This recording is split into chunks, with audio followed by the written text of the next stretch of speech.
या बाबतीमध्ये आपल्याला माहिती आहे की नंतर मागण्या मंजूर झाल्यानंतर कुठल्या अर्थात राज्यपाल महोदयांच्या सहीसाठी जातात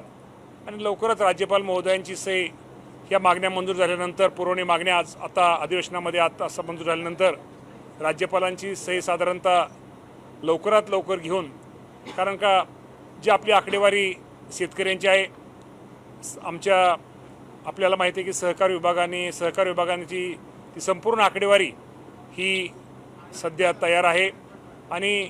त्यानुसार साधारणतः 5 जुलैच्या आसपास मुख्य राज्यपाल महोदयांची सही ह्या अर्थसंकल्प पुरवणी मागणीवर झाल्यानंतर ताबडतोब शेतकऱ्यांच्या खात्यामध्ये ह्या रकमा वर्ग ह्या केल्या जातील। आणि अजूनही आपल्याला माहिती आहे की लोकप्रतिनिधी अजून ह्यामध्ये जी शेतकऱ्यांची कर्जमाफी आहे यामध्ये काय थोडेसे बदल करावेत, निकषामध्ये नियमामध्ये बदल करावेत, ह्या सर्व सदस्यांची मागणी आहे, शेतकरी संघटनेच्या नेत्यांची मागणी आहे। आणि राज्याच्या मुख्यमंत्री महोदयांनी सर्वांना आश्वासित केले आहे की निश्चित प्रकारे यामध्ये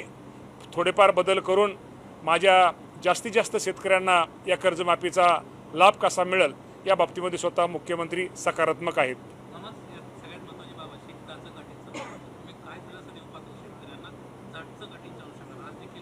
जाचं काठी म्हणण्यापेक्षा अनेक आता सभासदांनी सांगितलेलं की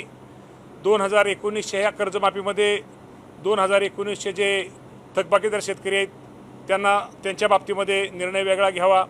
साखर कारखान्याचे जे सीजनल कामगार आहेत त्यांना यातनं सूट द्यावी, अशा अनेक गोष्टी आहेत। त्या बाबतीमध्ये मी आज तुमच्याशी बोलण्यापेक्षा या बाबतीमध्ये आमच्या उपसमितीमध्ये चर्चा होईल आणि या चर्चेतनं या राज्याचे मुख्यमंत्री निश्चित प्रकारे योग्य तो निर्णय घेतील।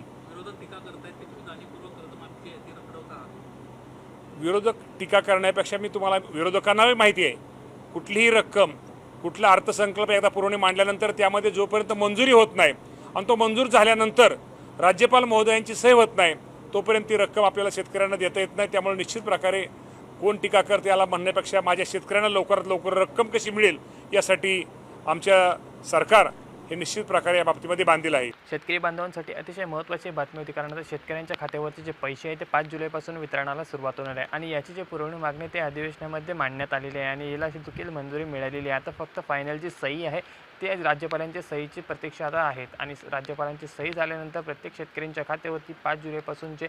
पैसे आहेत ते खात्यावरती मिळणार आहे। सोबतच काही अटी अशा होत्या की ज्या कारणाने शेतकरी अपात्र ठरवते त्या अटीसुद्धा रद्द करण्यात येणार आहे आणि त्याबाबत सुद्धा चर्चा सुरू आहेत आणि ही चर्चा संपल्यानंतर याला मंजुरी मिळाल्यानंतर 5 तारखेपासून प्रत्येक शेतकऱ्याच्या खात्यावरती ही रक्कम जमा केली जाणार आहे।